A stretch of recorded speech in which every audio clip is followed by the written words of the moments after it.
पुराणों में शंकर जी को पूर्ण ब्रह्म माना है। 17,000 जब ये शंकर जी मर जाएंगे उसके बाद एक ब्रह्मांड का विनाश होगा। भस्मासुर की सत्य कथा से भी स्पष्ट हो गया कि शिव जी समृद्ध शक्ति नहीं है।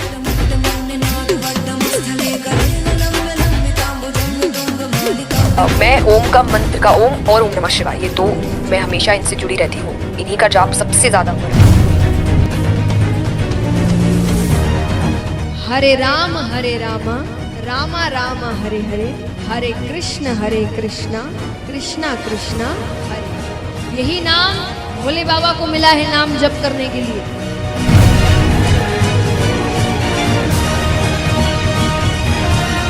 देवताओं ने अमृत पिया तो वो क्या बने देव, और शंकर जी ने पिया जहर तो वो बन गए महादेव। तो अमृत से श्रेष्ठ जहर है। अरे कर्मीनो, अरे ज्ञानहीनो कहते हैं परमात्मा। कबीर जी कहते हैं मोती मुक्ता दर्शत नाही, ये जग है सब अंदरे, दिखत के तो नैन सब सुनकर फिरा मोतिया बंदरे। नमस्कार दर्शकों, आज हम बात करेंगे ऐसे आध्यात्मिक विषय पर जिससे संबंधित प्रश्न आपके मन में भी उठा होगा। भगवान शिव, जिन्हें महादेव, नीलकंठ, आदिनाथ, रुद्र और भी अनेक नामों से जाना जाता है, इन्हें हिंदू धर्म में सबसे शक्तिशाली देवताओं में से एक माना जाता है। लेकिन क्या कोई ऐसा भी है जो शिव से भी समर्थ है? इस प्रश्न का उत्तर जानने के लिए एक तरफ हम हिंदू धर्म गुरुओं के विचार सुनेंगे और दूसरी तरफ संत रामपाल जी महाराज जी के विचार सुनेंगे, और फिर शास्त्रों को आधार मानकर निर्णय निकालेंगे कि शिव से भी समर्थ कोई है भी या नहीं, और यदि है तो वो कौन है। तो आइए सबसे पहले सुनते हैं हिंदू धर्म गुरुओं के विचार कि वो शिव जी के विषय में क्या कहते हैं। सब हैं देव, सब ने पिया अमृत तो सब बन गए देव। शंकर जी ने पिया जहर तो शंकर जी बन गए देवाधिदेव महादेव। इसलिए देवताओं ने अमृत पिया तो वो क्या बने देव, और शंकर जी ने पिया जहर तो वो बन गए महादेव। तो अमृत से श्रेष्ठ जहर है। मैं ओम का मंत्र का ओम और ओम नमः शिवाय, ये दो मैं हमेशा इनसे जुड़ी रहती हूँ। इन्हीं का जाप सबसे ज्यादा हुआ है। जाप नहीं तो मन में भी चलता रहता है। तो मेडिटेशन इज प्रॉपर जाप, लाइक प्रोनाउंसिएशन वो साउंड, नहीं तो मेरे मन में भी ये चीज़ चलती रहेगी कि ओम नमः शिवाय ओम नमः शिवाय। कि मुझे ऐसा लगता है ये बहुत, कि भगवान शंकर सबसे भोले भगवान माने गए हैं। गुस्सा आता है वो बात अलग है जब महाकाल का रूप लेते, अदरवाइज उसके अलावा सबसे शांत भगवान माने गए हैं। हर वक्त समाधि में, हर वक्त खुद मेडिटेशन में ही बैठते हैं, इसलिए उनका नाम सबसे ज्यादा लेने को। भगवान शिव अविनाशी हैं और हमारा मत कहता है कि शंकर जी और भगवान विष्णु जी दोनों एक ही हैं। शंकर जी अर्धनारेश्वर हैं, आधी अम्बा है आधे शिव हैं, इसलिए उनका नाम अर्धनारेश्वर है। वैसे उनमें ही दोनों पूर्ण है, तो उनमें श्रद्धा कहे तो केवल शंकर जी में निष्ठा रखिए। जिसे मनुष्य जीवन मिल गया और उसने अपनी आत्मा के कल्याण के लिए अपने जीवन को उपासना में लगा दिया, वो शिव है। भगवान भूत बावन भोलेनाथ हमारे पिता हैं, माँ पार्वती हमारी माँ हैं, हम सब उनकी संतान हैं। समझ में आ गई बात?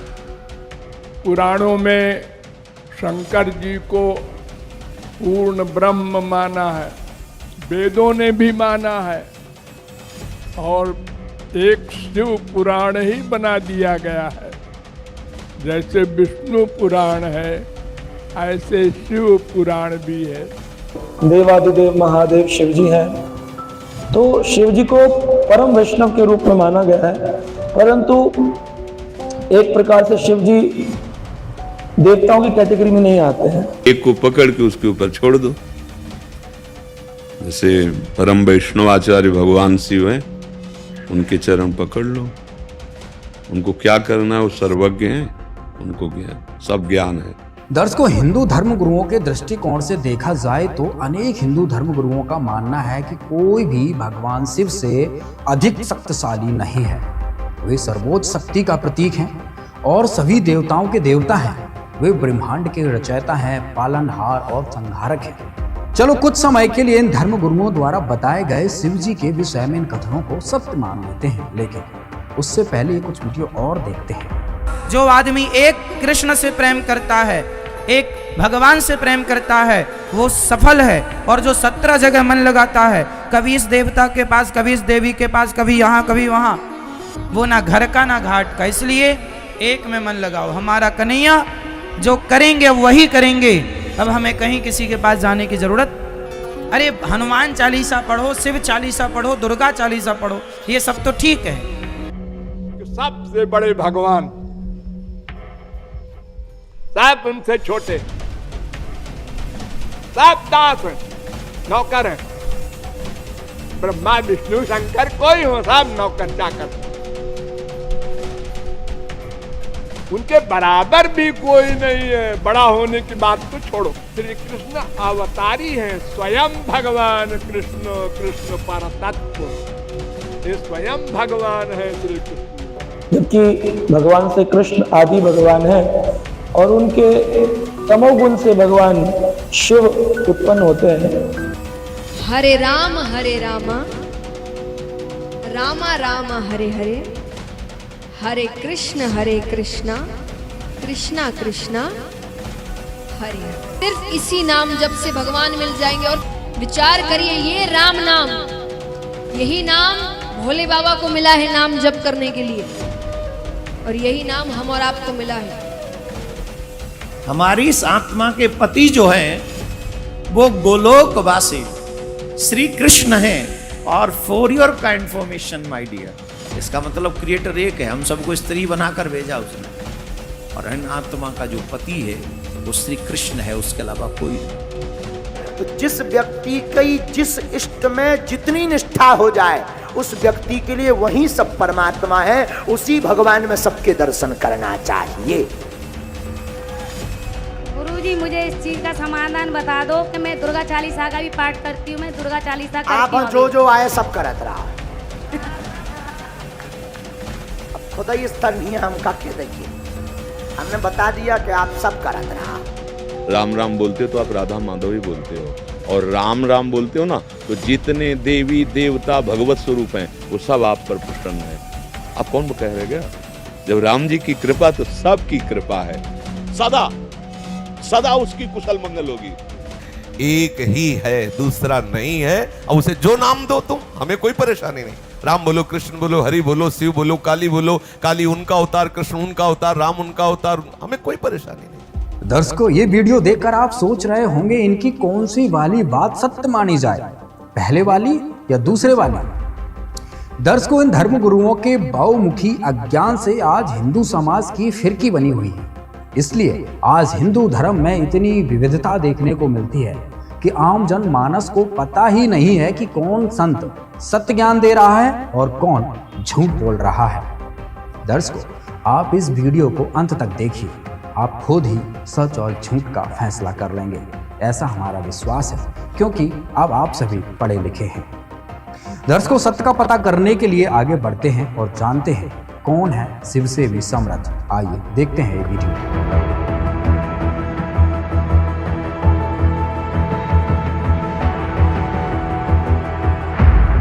अब इन भगवानों की थोड़ी सी सतिथि बताते हैं, इनकी आयु समझाते हैं आपको।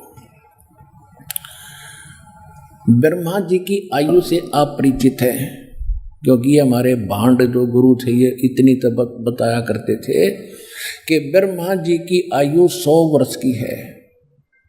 वो अब दास बताएगा वो 100 वर्ष बनते कैसे हैं, उनको तो ये भी ज्ञान नहीं था। जैसे एक चतुर्युग, ब्रह्मा जी का 1008 चतुर्युग का दिन और इतनी ही रात्रि होती है। इसकी उम्र का ऐसे कैलकुलेशन करनी पड़ती है। और एक चतुर्युग, सतयुग, त्रेता, द्वापर, कलयुग, चारों मिलाकर एक चतुर्युग कहलाता है। चतुर्युगी भी कहते हैं इसको। और इसके कुल मिलाकर एक, तो ऐसे 4 युगों का, चतुर्युग का टोटल टाइम कितना होता है? 43,20,000 वर्ष। 43,20,000 वर्ष एक चतुर्युग का। और ऐसे ऐसे 1008 चतुर्युग का ब्रह्मा जी का दिन। और इतनी ही रात्रि। इसको लंप सम 1000 चतुर्युग माना जाता है। हमारे यहाँ वर्ष कैलकुलेट करते हैं अपना यहाँ का मनुष्यों का, ये वैसे वास्तव में 365 सही 1/4 दिन होते इसमें, लेकिन हम अमूमन इसको 365 दिन का ही मानते हैं। इतना समझ लो। वैसे 1008 होते हैं। और इसका आगे ऐसे इनकी आगे भी इसकी डिफाइन किया है कि एक इंद्र का शासनकाल 72 चतुर्युग का होता है, और एक ब्रह्मा जी के एक दिन में 14 इंद्रों का शासनकाल पूरा हो जाता है। तो 72 को 14 से गुणा करेंगे तो 1008 चतुर्युग होते। तो लमसम माना जाता है 1000 चतुर्युग का ब्रह्मा का दिन, इतनी ही रात्रि, ये दोनों मिलाकर समझो एक दिन रात बन गए ब्रह्मा के। ऐसे 30 दिन रात का महीना और 12 महीने का एक वर्ष, ऐसे बने हुए पीरियड से, और ऐसे 100 वर्ष की आयु है ब्रह्मा जी की।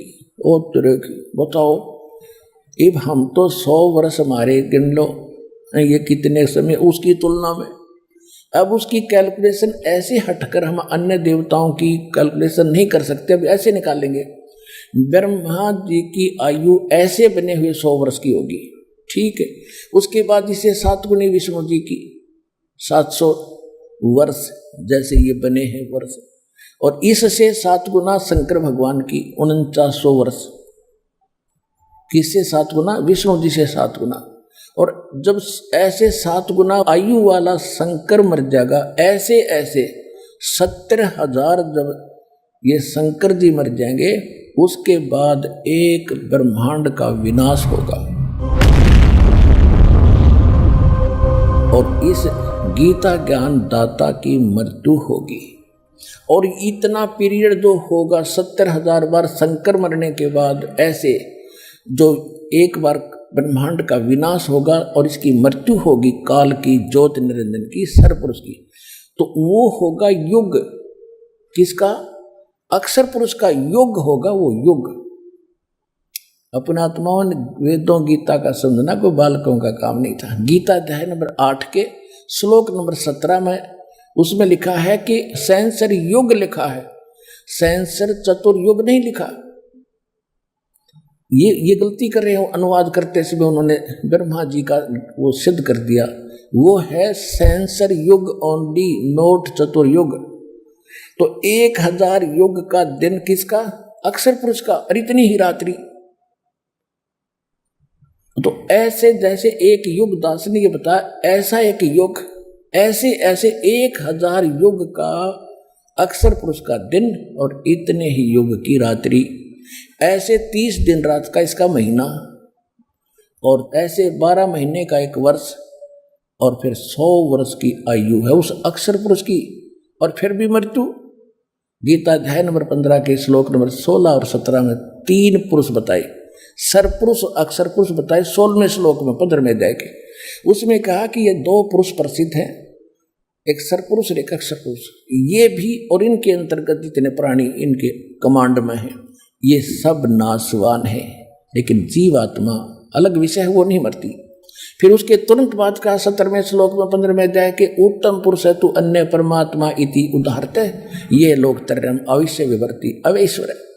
वो इन दोनों से कोई अन्य है, वो परमात्मा श्रेष्ठ भगवान उत्तम पुरुषोत्तम, और वही तीनों लोकों में प्रवेश करके सबका धारण पोषण करता है। वो मूल रूपी संसार है, संसार रूपी वृक्ष की मूल है, और वही वास्तव में अविनाशी है, अव्यय ईश्वर है।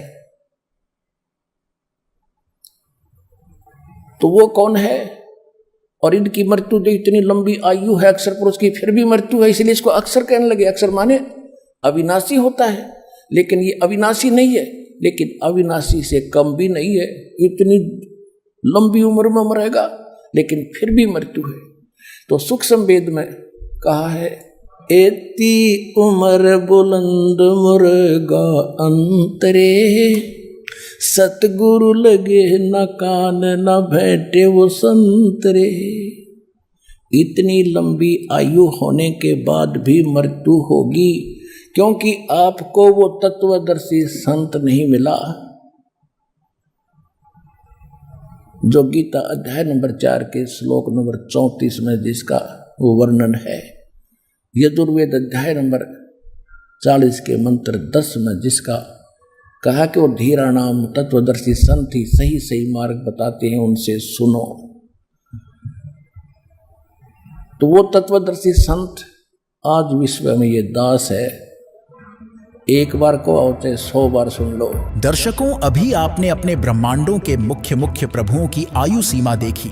इससे स्पष्ट है कि जो प्रभु शिव से भी समर्थ है, उनकी भी मृत्यु होती है। दर्शकों, इसके साथ एक रहस्य और बताते हैं। जब 70,000 शिव भी मर जाते हैं, तब एक ज्योति निरंजन ब्रह्म मरता है। पूर्ण परमात्मा के द्वारा पूर्व निर्धारित किए समय पर एक ब्रह्मांड में महाप्रलय होती है। यह 70,000 शिव की मृत्यु अर्थात एक सदाशिव यानी ज्योति निरंजन की मृत्यु होती है। तब एक युग होता है परब्रह्म का। 100 वर्ष की परब्रह्म की आयु है, फिर परब्रह्म की भी मृत्यु होती है। परब्रह्म के 100 वर्ष पूरे होने के पश्चात एक शंख बजता है। सर्व ब्रह्मांड नष्ट हो जाते हैं, केवल सतलोक व ऊपर तीनों लोक ही शेष रहते हैं। इस प्रकार कबीर परमात्मा ने कहा है कि अरबों तो ब्रह्मा गए, 49 कोटि कन्हैया, 7 कोटि शंभु गए, मोर एक नहीं पलैया। इसका भावार्थ है कि 343 करोड़ त्रिलोकीय ब्रह्मा मर जाते हैं, 49 करोड़ त्रिलोकीय विष्णु मर जाते हैं तथा 7 करोड़ त्रिलोकीय शिव मर जाते हैं। तब एक ज्योति निरंजन काल ब्रह्म यानी कि ब्रह्मा विष्णु शिव के पिता की मृत्यु होती है, जिसे गीता जी के अध्याय 15 के श्लोक 16 में क्षर पुरुष नाशवान भगवान कहाँ है, इसे ब्रह्म भी कहते हैं। तथा इसी श्लोक में जिसे अक्षर पुरुष अविनाशी कहाँ है, वह पर ब्रह्म है जिसे अक्षर पुरुष भी कहते हैं। अक्षर पुरुष अर्थात पर ब्रह्म भी नष्ट होता है। जब काल भी करोड़ समाप्त हो जाएंगे, तब सर्व अंडों अर्थात ब्रह्मांडों का नाश होगा, केवल सतलोक व उससे ऊपर के लोक शेष रहेंगे। दर्शकों, यह रहस्य आज तक संत रामपाल जी महाराज के अलावा कोई बता नहीं पाया है। दर्शकों, अब आपको दिखाते हैं कि शिव जी समेत अन्य प्रभु कितने समर्थ हैं। देखिए यह वीडियो। अब हम आपको थोड़ा सा इन भगवानों का जो अक्षेत्र दिखाएंगे कि ये कितने प्रभु हैं। जैसे एक ब्रह्मांड होता है, एक ब्रह्मांड में कौन कौन सी स्थिति है वो देखिएगा। ये एक ब्रह्मांड का लघु चित्र है। इस ब्रह्मांड का अंडे जैसी शकल है, अंडे आकार है, अंड आकार है। ये देखिए ऐसा है यहाँ तक। ये इसको अंड भी कहते हैं, इसको ब्रह्मांड भी कहते हैं। और इस ब्रह्मांड के अंदर जो व्यवस्था है वो हमारे शरीर के अंदर हम देख सकते हैं, जब हम हमारे इन चैनलों को, कमलों को ऑन कर लेंगे मंत्रों की साधना करके। तो इसलिए इसको पिंड, शरीर को पिंड कहते हैं। जैसे एक टेलीविजन के अंदर कहीं भी कार्यक्रम हो रहा हो, वो कार्यक्रम हो रहा कहीं और देख हम टीवी पर सकते हैं, ऐसे ये शरीर हमारा है। तो पूरे ब्रह्मांड का जो नक्शा है इस पिंड के अंदर है। इसको पिंड भी कहते हैं, इसको अंड आकार है इसलिए अंड भी इसी को कहते हैं। अरे राधा स्वामी वाले ये नकली पिंड अलग बताते हैं, अंड अलग बताते हैं, ब्रह्मांड न्यारा क्या क्या पता नहीं इनको। ये देखिएगा, तो ये इस ब्रह्मांड के अंदर क्या क्या व्यवस्था है। नीचे से शुरू करते, ये 5 ये 7 हैं। तल, अतुल, वितल, महातल, अतल, सुतल, रसातल और पाताल लोक। और ये पृथ्वी लोक, ये ब्रह्मा का लोक, ब्रह्मा जी का लोक, विष्णु शिव जी का लोक, विष्णु जी का लोक, और ये स्वर्ग, और ये नरक, ये इंद्र का लोक, ये मानसरोवर, ये धर्मराज का लोक, और ये एक ब्रह्मलोक है इसके अंदर। ये सारा ब्रह्मलोक कहलाता है। इतना ये एक ब्रह्मलोक है। इसमें इसने क्या कर रखा है, नकली सतलोक, ये महाइंद्र काल द्वीप, फिर नकली सतलोक, नकली अलखलोक, और नकली अगमलोक और नकली अनामी लोक की रचना इस काल में करवा रखी। ये दुर्गा जी का लोक, यहाँ इसने गुप्त स्थान बना रखा है और इस गुप्त स्थान पर कोई नहीं जा सकता इस काल की रजा से बिना। ब्रह्मा विष्णु महेश का पिता है। इसने 3 स्थान बना रखे हैं, एक रजोगुण प्रधान अक्षेत्र, एक तमोगुण प्रधान अक्षेत्र, एक सतोगुण प्रधान अक्षेत्र, जिसमें ये रजो इस ब्रह्मा रूप में ये अपना ऐसा रूप बना लेता है ब्रह्मा जी जैसा, और दुर्गा को ये अपनी पार सावित्री के रूप में रखता है। इन दोनों के संयोग से इस रजोगुण प्रधान क्षेत्र में रहते हुए जो पुत्र उत्पन्न होता है इसकी शकल जैसा हो जाता है, उसको ब्रह्मा नाम दे देता है और वो रजोगुण युक्त हो जाता है। इसी प्रकार ये सतोगुण युक्त स्थान है, इसमें स्वयं विष्णु रूप धारण करता है, दुर्गा को महालक्ष्मी रूप में रखता है। इन दोनों के संयोग से इस सतोगुण प्रधान क्षेत्र में रहने से जो पुत्र उत्पन्न होता है वो सतोगुण युक्त हो जाता है और उसका नाम विष्णु रख देते हैं। इसी प्रकार ये शंकर रूप बना लेता है, दुर्गा को पार्वती रूप में रखता है और इन दोनों के संयोग से तमोगुण प्रधान क्षेत्र में जो पुत्र उत्पन्न होता है वो तमोगुण युक्त हो जाता है। इसलिए रजगुण ब्रह्मा, सतगुण विष्णु और तमगुण शिव जी की उत्पत्ति करके ये फिर नीचे के लोकों का प्रधान बना देता है, इनको एक एक द्वीप दे देता है और ये तीनों भगवान केवल पृथ्वी लोक, स्वर्गलोक और इस पाताल लोक, इन 3 लोकों के ऊपर ही ये प्रभुता रखते हैं इस एक ब्रह्मांड में। बस इतने मालिक हैं, इतने स्वामी हैं। और ये जो ब्रह्म है इनका पिता सरपुरुष, ये केवल 21 ऐसे 21 ब्रह्मांडों का स्वामी है। ये देखिएगा, आप जी ने जो ब्रह्मांड देखा था ये वाला, अब ये समझो ये एक गेंद सी होगी और ये 21 ब्रह्मांड का अक्षेत्र है इस सरपुरुष का। गीता अध्याय नंबर 15 के श्लोक नंबर 16 और 17 वाले में 3 पुरुष हैं। ये सरपुरुष का अक्षेत्र है 21 ब्रह्मांड। ये एक ब्रह्मांड है जिसको गेंद दिखाई देती है आपको, गेंद सी। 5 ब्रह्मांडों को इकट्ठा करके इसने एक महाब्रह्मांड बना रखे है। ऐसे 4 ब्रह्मांडों में 20 महाब्रह्मांडों में 20 ब्रह्मांड रोक रखे हैं। इसके बाद इसने एक ब्रह्मांड जैसा क्षेत्र ये अलग से और है, ये तो लिखने के लिए समझाने के लिए अलग लिखा है। यहाँ भी इसने एक धोखा कर रखा है, नकली सतलोक, नकली अलखलोक, नकली अगमलोक और नकली अनामी लोक भी 21वें ब्रह्मांड में भी रचना करवा रखी है।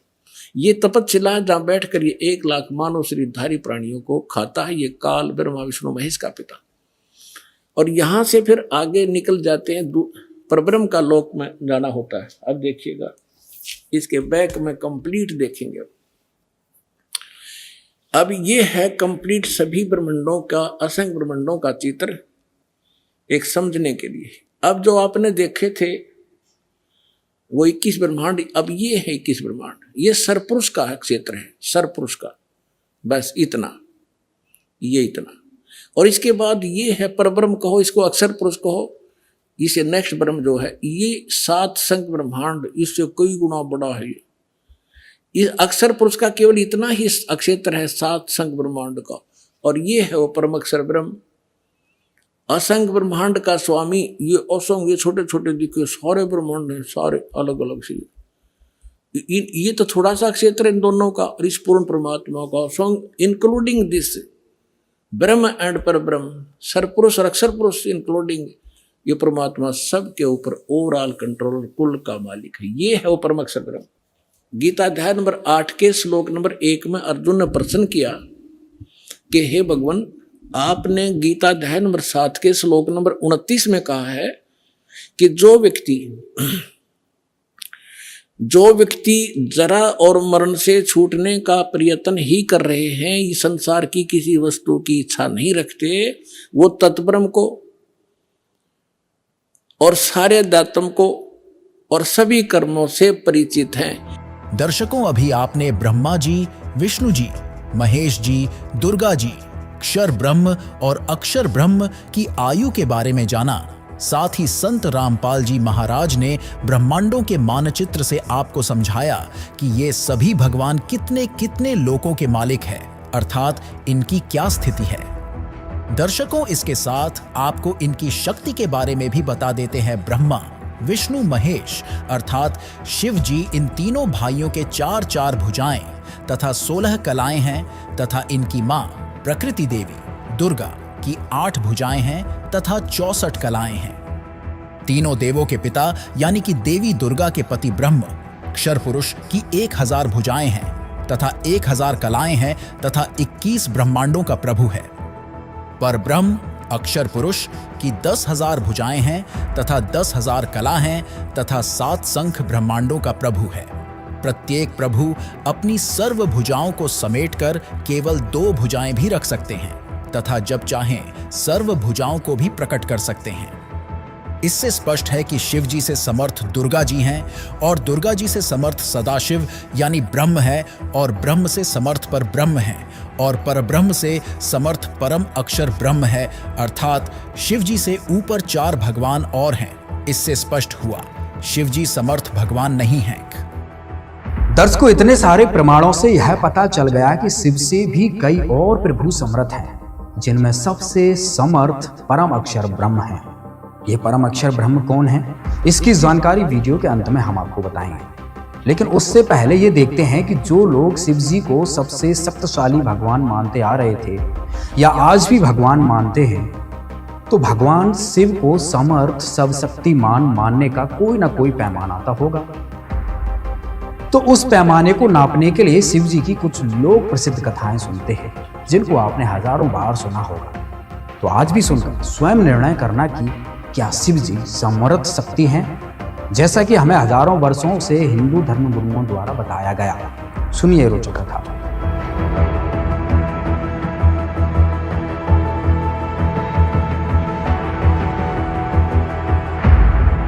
आप रोज पढ़ते हो, सुनते भी हो इन ब्राह्मणों से। परमात्मा कह रहे थे, एक भस्मासुर नाम का एक राक्षस था, तपस्वी था। राक्षस तब पाछा बना, जब ये उसका पुजारी थे, ये कर्म करेगा। उसने भगवान शिव के गेट के सामने ऊपर को पैर नीचे को सिर करके सिरासन पर 12 वर्ष तप किया।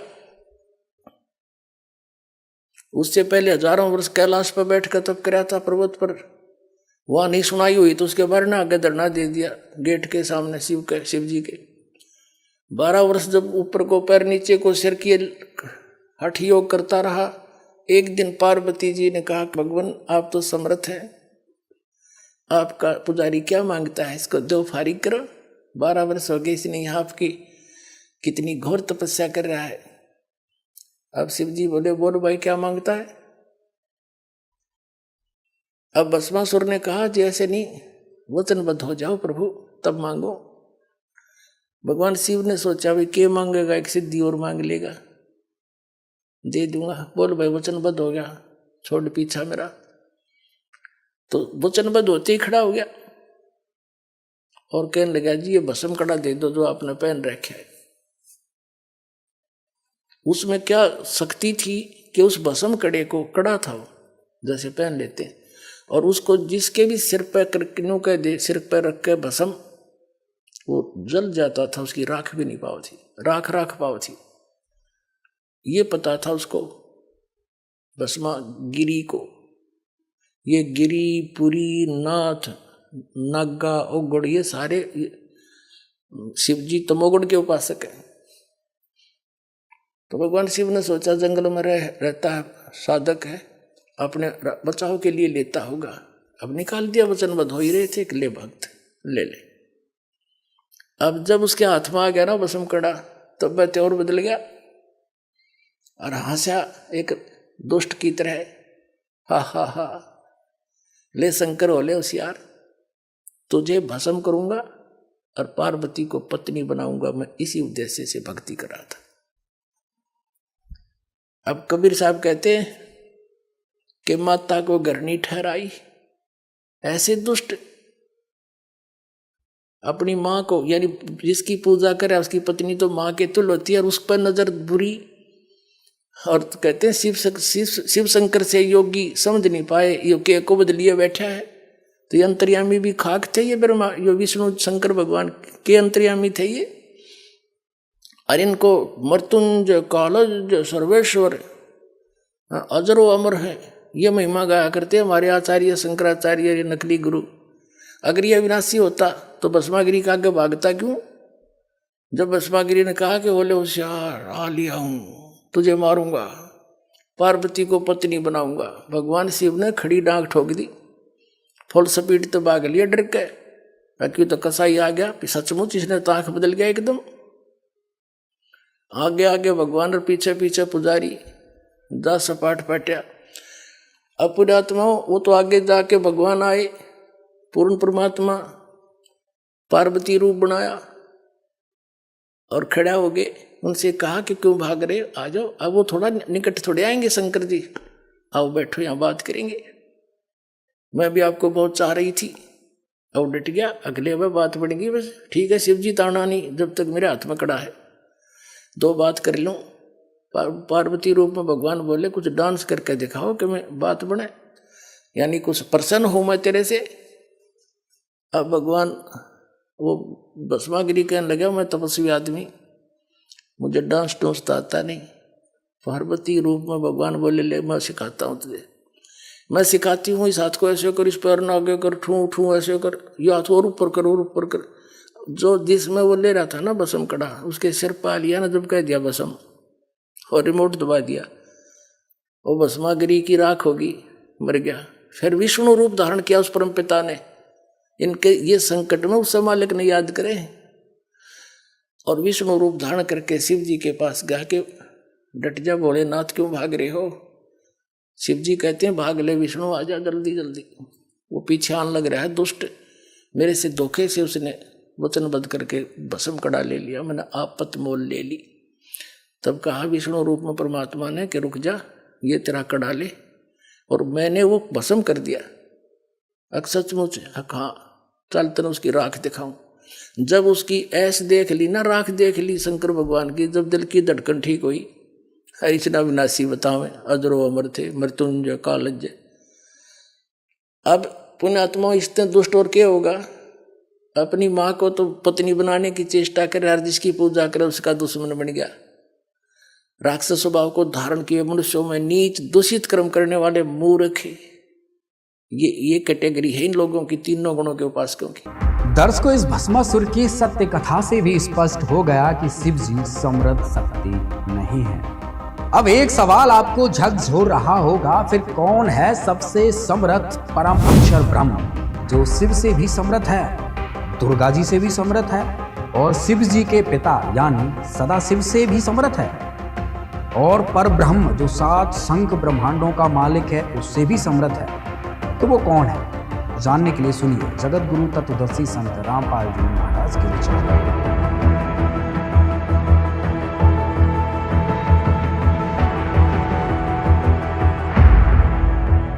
तब 8वें अध्याय के प्रथम मंत्र में अर्जुन ने पूछा फिर किम तत्ब्रह्म, वो तत्ब्रह्म क्या है। 8वें अध्याय के 3रे श्लोक में गीता ज्ञानदाता ने कहा वो परम अक्षर ब्रह्म है। एक सरब्रह्म 21 ब्रह्मांड का स्वामी, इसको सरपुरुष कहो, सरब्रह्म कहो। फिर अक्षर ब्रह्म, उसको अक्षर पुरुष कहो, अक्षर ब्रह्म कहो, वो 7 शंख ब्रह्मांड का स्वामी अभी आपको दिखा था। और वो उत्तम पुरुष तू अन्य परमात्मा इति उदाहरते 15वें अध्याय के 17वें श्लोक में, या गीता अध्याय नंबर 8 के श्लोक नंबर 3 में कहा कि वो परम अक्षर ब्रह्म है। देखो 8वें अध्याय के प्रथम मंत्र में अर्जुन ने पूछा किम तत्ब्रह्म, किम अध्यात्म, किम कर्म पुरुषोत्तम, अधिभूतम च किम प्रोक्तम, अधिदेवम किम उच्यते। इसमें पूछा कि वह ब्रह्म क्या है, वो तत्व ब्रह्म के है। अब गीता ज्ञानदाता ने 8वें अध्याय के 3रे श्लोक में बताया, 8वें अध्याय के 3रे श्लोक में वो परम अक्षर ब्रह्म है। अपने आत्मा इतना गजब का ज्ञान इस अनमोल ग्रंथ में, अमर ग्रंथ में, गीता जी में। और ये नकली श्री कृष्ण जी ने सुप्रीम पावर बताते, श्री कृष्ण जी का था कि इसमें उल्लेख हो ना, गीता में की तो पूजा की विधि भी नहीं है, उसका कोई जिक्र भी नहीं है, सिर्फ 3 गुण बता दिए, रजगुण ब्रह्मा, सतगुण विष्णु, तमगुण शिव जी। अब गीता ज्ञानदाता कौन है, ये ब्रह्म है। ये ऐसे अलौकिक कर्म करता है, किसी के अंदर प्रवेश करके अपना ज्ञान दे देता है। 16 और 17 में 3 पुरुष हैं, 3 भगवान हैं, 3 ब्रह्म हैं। अध्याय नंबर 15 का ये श्लोक नंबर 16 यहाँ पर है।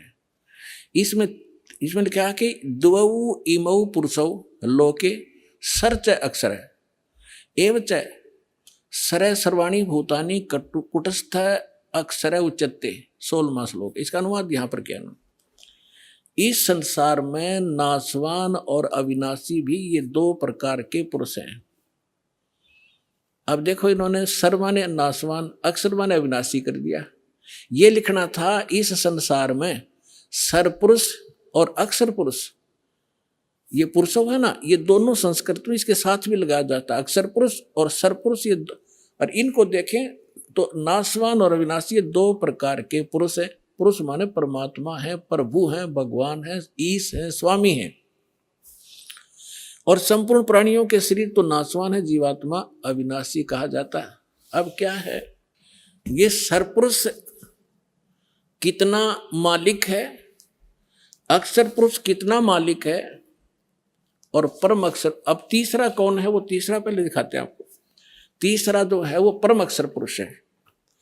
अब यहां आपने 15वें अध्याय के 16वें श्लोक में दो पुरुष हैं, सरपुरुष और अक्षर पुरुष।